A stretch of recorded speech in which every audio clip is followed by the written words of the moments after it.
आज वैसे फाइनेंशियल शेयरों का दिन है, तो फाइनेंशियल शेयर आज फोकस में है, तो आज फाइनेंशियल स्टॉक्स ही आपसे डिस्कस करना चाहूँगा। फाइनेंशियल यानी कि बैंकिंग और फाइनेंशियल से जुड़े हुए जो स्टॉक्स हैं, उन्होंने बाजार की जो गिरावट है, उसमें आउट परफॉर्म भी किया है। देखिए, रिकॉर्ड हाई से सेंसेक्स निफ्टी 13 से 14% गिरे हैं।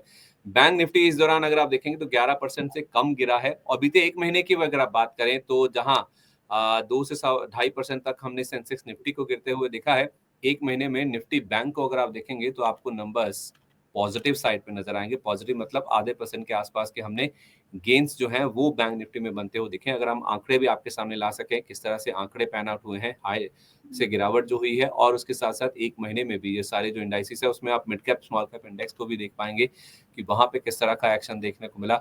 मिड कैप इंडेक्स आप देखेंगे तो वैसे तो हायर लेवल से 18%, लेकिन स्मॉल कैप इंडेक्स 22%, यानी कि बेयर जोन में जा चुका है। अगर कोई 20% से ज्यादा गिर जाता है इंडेक्स या स्टॉक अपने हायर लेवल से, तो उसको हम बोल देते हैं कि वो बियर जोन में चला गया। और 1 महीने में भी देखेंगे तो 6.25% नीचे आपको मिड कैप इंडेक्स और 10% से ज्यादा स्मॉल कैप इंडेक्स नीचे नजर आएगा। लेकिन आउट परफॉर्मेंस आया है बैंकिंग फाइनेंशियल स्टॉक्स की तरफ से। बैंकिंग फाइनेंशियल स्टॉक्स में अगर आप देखेंगे तो कई सारे स्टॉक्स हैं जिन्होंने इस 1 महीने के पीरियड में, जहां निफ्टी बैंक ने भी आउट परफॉर्म किया है, आधे परसेंट ऊपर ही है, ये स्टॉक अपने इंडेक्स से भी ज्यादा चलते हुए दिखे। और वो कौन से नाम है?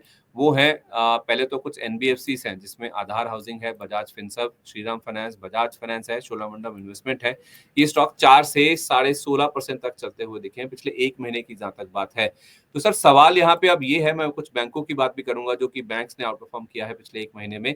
इन एनबीएफसीज पर आपका व्यू दीजिए एक एक करके, जहां पे आधार हाउसिंग 4% है, चोलामंडलम इन्वेस्टमेंट 16% और बजाज फाइनेंस भी 16% चल चुका है। क्या बाजार में पैसा अगर बनना है तो यही एक स्पेस है जहां पे पैसा बनता हुआ नजर आ सकता है कुछ सिलेक्टिव पॉकेट्स में? एनबीएफसी स्पेस रिलेटिवली अभी ठीक है और अभी हम देखें जैसे कि आरबीआई ने अपना रेट रिडक्शन स्टार्ट किया है तो वो भी एक पॉजिटिव बनता है लोगों के लिए और ल्यूक्रेटिव हो जाता है। चाहे वो हम बैंक्स की बात करें जहाँ पे बड़े-बड़े हाउसिंग लोन्स भी आते हैं, कॉर्पोरेट लोन्स भी आते हैं, या हम एनबीएफसीज की बात करें जहाँ पे mostly they stick around with personal loans, या स्मॉल फाइनेंस बैंक्स की बात करें तो उनके भी। तो ओवरऑल इस पर्टिकुलर सेक्टर के लिए पॉजिटिव होता है। एनबीएफसीज के लिए ज़्यादा पॉजिटिव रहेगा क्योंकि उनका छोटे लोन्स में डील करती हैं, रिस्क लेवल कम होता है उस चीज़ के अंदर। तो बजाज फाइनेंस जैसी कंपनीज काफ़ी अट्रैक्टिव रहेंगी, ऑटो फाइनेंस कंपनीज के लिए भी अच्छा रहेगा। और इसी चीज़ को ध्यान में रखते हुए हमने पिछले साल श्रीराम फाइनेंस पे बाय की सलाह दी थी, जो earlier in the session this particular show हमने अभी डिस्कस भी किया है। ओके, ठीक है। तो श्रीराम फाइनेंस की बात होगी, बजाज फाइनेंस, बजाज फिनसर्व की बात होगी, आधार हाउसिंग हुए, जितनी भी हाउसिंग फाइनेंस बेस्ड कंपनी है, चाहे वो एलआईसी हाउसिंग हुआ, बजाज हाउसिंग का भी ऑप्शन अब है। हालांकि बजाज हाउसिंग हाई लेवल से काफी करेक्ट हो चुका है जब से आईपीओ आया। इसमें चोलामंडलम इन्वेस्टमेंट भी है, कुछ एक दो नाम और भी हैं जो कि आज पॉजिटिव साइड पे रिएक्ट कर रहे हैं। तो इन एनबीएफसी पर कोई ऐसा स्टॉक जो कि आपके रडार पर है जहाँ पे पॉजिटिव या नेगेटिव व्यू हो? बजाज फाइनेंस पे आई एम पॉजिटिव। इस स्टॉक को हम बाइंग के लिए रख सकते हैं। मेरा एक लंबे समय से इस पे स्टांस रहा भी है that it is one stock जिसे हमें डिप पे लेना चाहिए। ट्रेडिंग पर्सपेक्टिव के लिए भी इट इज वेल प्लेस्ड, इसे कंसिडर किया जा सकता है। तो कोई टारगेट स्टॉप लॉस आपके जहन में सर? बिल्कुल, एक मिनट दीजिए। करंट लेवल पे बाइंग की सलाह रहेगी और जिस टाइप का इसका रेंज ब्रेकआउट आया है वो लगभग हमें यहाँ से 1000 से 1500 रुपए का अप मूव देखने को मिल सकता है, यानी क्लोज टू 10,000 ऑट लेवल्स हम एक्सपेक्ट कर सकते हैं स्टॉक में 1 से 1.5 महीने के अंदर। तो स्टॉप लॉस क्या लगाना है sir? 8,000 should be a stop loss on closing basis. Closing basis पर आपका 8,000 का स्टॉप लॉस होना चाहिए। स्टॉक में 10,000 तक के जो लेवल्स हैं वो भी अगले 1 से 1.5 महीने में देखने को मिल सकते हैं। सर, ये तो बात होगी एनबीएफसीज की। इसमें कुछ माइक्रो फाइनेंस स्पेस की कंपनीज भी हैं जो कि आज भी काफी एक्टिव हैं, क्योंकि रिस्क वेटेज वाली खबर आई है।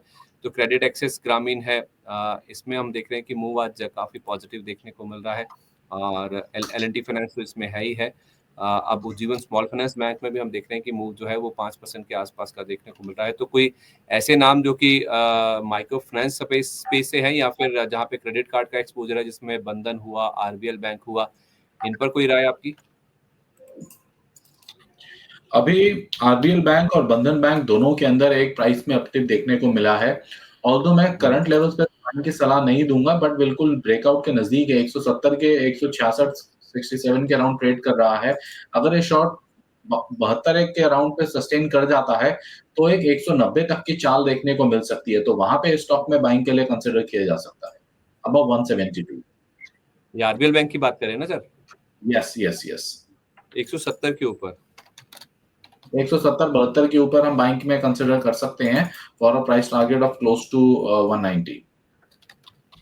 ठीक है, ओके। तो 190 का टारगेट होगा, अगर ये 170 के ऊपर मिले तो आप यहाँ पे खरीदारी करके चल सकते हैं। ये आरबीएल बैंक और बंधन बैंक की बात होगी, लेकिन सर कुछ दिग्गज बैंक्स भी हैं जिसमें एचडीएफसी बैंक है, ये भी 3% पॉजिटिव ही रहा है। अगर आप पिछला 1 महीने की बात करें, कोटक में 4.5%, 6.5%, एक्सिस बैंक करीब 10%, यूनियन बैंक चला है, और इंडसइंड बैंक जहाँ पे हमने 52 वीक लोज लगते हुए देखे थे 950 रुपए के नीचे से, वहां से स्टॉक चलता हुआ अब 11% का अपमूव दिखा चुका है लोअर लेवल से। तो कुछ बैंक्स भी हैं जिन्होंने आउट परफॉर्म किया है, जिनके या तो नंबर्स अच्छे हैं या फिर प्राइस पॉइंट इतने अट्रैक्टिव हो गए थे कि लोअर लेवल से बाइंग इंटरेस्ट दिखने लगा है। इन बैंकों में से कोई आपकी चॉइस सर जहाँ पे आपको अच्छा लगता हो? एचडीएफसी बैंक बहुत अच्छे लेवल्स पर है। सिमिलरली कोटक बैंक की बात करें तो एक लॉन्ग कंजेशन जोन में चल रहा है। प्राइस वाइज इतना ज्यादा रिट्रेस नहीं हुआ, लेकिन एक टाइम वाइज रिट्रेसमेंट इस शेयर ने दिखाई है, तो ये एक अच्छे स्टॉक की पहचान होती है कि उसमें प्राइस वाइज करेक्शन नहीं आता और टाइम वाइज वो रिट्रेस हो जाता है। यही देखने को मिला है। Although breakout above 2100 is still awaited. एक बार वो 2100 के ऊपर का ब्रेकआउट आ जाता है तो हम उम्मीद करेंगे ये स्टॉक के अंदर लगभग 400 से 500 रुपए की चाल हमें देखने को मिल जाएगी उसके अगले क्वार्टर में ही। 2100 रुपए के ऊपर का यस, 2100 के ऊपर उसका एक ब्रेकआउट आएगा, वो क्लोजिंग बेसिस पे एक दो दिन सस्टेन कर जाएगा, then would be the time. या अगर कोई लंबे समय के लिए इन्वेस्ट करना चाहे तो करंट लेवल्स पे भी शेयर को बाय कर सकते हैं। क्योंकि मैं सर इसलिए पूछ रहा हूँ क्योंकि अभी 1700 रुपए के आसपास है, तो ब्रेकआउट ही 400 पॉइंट ऊपर है। अभी 1900 रुपए के 1963 के लेवल पे कोटक बैंक ट्रेड कर रहा है और अच्छा, 2100 कोटक के बैंक की बात ब्रेकआउट कर का हम वेट कर रहे हैं जी। ओके, मुझे लगा आप एचडीएफसी की बात कर रहे हैं। हाँ, एचडीएफसी की भी हम चर्चा कर लेते हैं यहाँ पे। एचडीएफसी भी करंट लेवल्स पे अच्छा है। एचडीएफसी के लिए यहाँ पे एक्यूमुलेशन की सलाह रहेगी एग्जिस्टिंग शेयर होल्डर्स के लिए, और जो फ्रेश बाय करना चाहें वो ग्रेजुअली बाय करें, थोड़ा सा करंट लेवल्स पे लें। 1740 1750 की रेंज में उसको पोजीशन को ऐड करें for targets close to 1822 1880। 1822 1880। Yes. Okay, ठीक है। तो एचडीएफसी बैंक पे भी खरीदारी करके चल सकते हैं। 1822 पहला टारगेट, 1880 रुपए तक के जो दूसरे टारगेट्स हैं वो इस स्टॉक में देखने को मिल सकते हैं। इंडसइंड बैंक पे भी आपका व्यू दीजिए सर। जिस तरह का न्यूज़ फ्लो आया था, जो नंबर्स आए थे, उसके बाद ये स्टॉक 950 के भी नीचे एक समय फिसल गया था। अब ये वापस लोअर लेवल से रिकवर हो चुका है, और अभी अगर हम इंडसइंड बैंक के करंट लेवल्स की बात करें तो वो आपको 1050 के आसपास के नजर आएंगे। आज भी 1.5% के आसपास की मजबूती है। क्या इसमें खरीदारी की जा सकती है? 923 का जो लो लगा था उसके बाद अभी 1050 के आसपास है, यहाँ से भी बाइंग इंटरेस्ट आ सकता है या अभी वेट करना चाहिए? बिल्कुल संदीप जी, यहाँ पे नजर आ रहा है कि बाइंग इंटरेस्ट डेवलप हो रहा है इस पर्टिकुलर स्पेस में, और 1075 का हमें अभी वेट करना चाहिए। वो ब्रेकआउट आ जाता है तो वहां पे कंसिडर करेंगे स्टॉक को for 100 rupees up move till 1175 odd levels. A little distorted है, cup and handle formation clearly visible हो रही है, जिसका काइंड ऑफ ब्रेकआउट भी उस पर्टिकुलर लेवल तक 1075 तक हमें देखने को मिल जाएगा। तो इसीलिए मैं उस लेवल के ऊपर इस पर्टिकुलर स्टॉक में बाइंग में इंटरेस्टेड रहूंगा। ठीक है। सर, इनमें ज़्यादातर बैंक हम देख रहे हैं कि वो प्राइवेट स्पेस के ही हैं, और एनबीएफसी से ज़्यादातर हम देखते हैं कि प्राइवेट स्पेस में ही होती हैं। लेकिन इसमें एक यूनियन बैंक का नाम भी है सर। कोई दिग्गज एसबीआई, कोई पीएनबी, कोई बैंक ऑफ बड़ौदा, यहाँ पे कोई कैनरा बैंक नहीं है, केवल यूनियन बैंक है इस लिस्ट में जिसने आउट परफॉर्म किया है 10% के आसपास। क्या इन्फ्लुएंस मिल रहा है सर इससे? क्या पीएसयू बैंक्स पिछड़ते हुए दिख रहे हैं निजी बैंकों के मुकाबले, या इसको इस तरह से लें कि निजी बैंक ऑलरेडी चल चुके हैं, पीएसयू बैंकों में ज़्यादा मौका है? किस तरह से समझे इस चीज़ को? संदीप जी, मैं पिछले लगातार कई हफ्तों से शो पे बोलता आ रहा हूँ कि I am not at all bullish on PSU banking space, और मैं अभी भी वो अपना स्टांस मेंटेन करता हूँ, और वो सामने आया भी है कि जैसे आपने बताया कि पीएसयू बैंकों में केवल एक यूनियन बैंक का नाम है जिसके अंदर इस महीने के अंदर अगर हम बात करें तो it is not even 1% up move. साप्ताहिक बात करें तो भी 1% भी नहीं है। तो इवन अगर हम दिग्गज एसबीआई की भी चर्चा कर लें इस पर्टिकुलर सेस में, तो मंथ ऑन मंथ बेसिस पे लगभग 8% की गिरावट के साथ ट्रेड कर रहा है। तो अभी भी मैं अपना वही स्टांस मेंटेन रखता हूँ और मैं बाय साइड में अगर कंसिडर करूँगा इन लेवल्स पे भी, तो भी मैं केवल प्राइवेट बैंकिंग स्पेस जिनके बारे में अभी हमने डिस्कस किया है ब्रॉडली, उन्हीं को ही उन लेवल्स पे कंसिडर करूँगा। ठीक है, तो कोटक बैंक में 2100 के ऊपर बड़ा ब्रेकआउट आ सकता है, फिर 400 से 500 रुपए का आपको आ सकता है, और एचडीएफसी बैंक में 1822 1880 तक के जोन्स के लिए आप खरीदारी करके चल सकते हैं। और एनबीएफसीज में तो बातचीत हुई है हमारी, बजाज फाइनेंस को आप खरीदे मौजूदा लेवल्स पर या फिर डिप्स पर। 8000 का स्टॉप लॉस होगा, 10,000 रुपए तक के टारगेट्स जो हैं वो इस स्टॉक में देखने को मिल सकते हैं। तो ये एक जरूर स्टॉक है जहां पे आप खरीदारी कर सकते हैं एनबीएफसीज में। और कुछ बैंकों में जो इनका क्रेडिट कार्ड में एक्सपोजर है या फिर अनसिक्योर्ड लोन्स में एक्सपोजर है, तो उसमें कोटक बैंक की बात हुई। आरबीएल बैंक को अगर आप 170 के ऊपर मिले तो जरूर खरीद सकते हैं।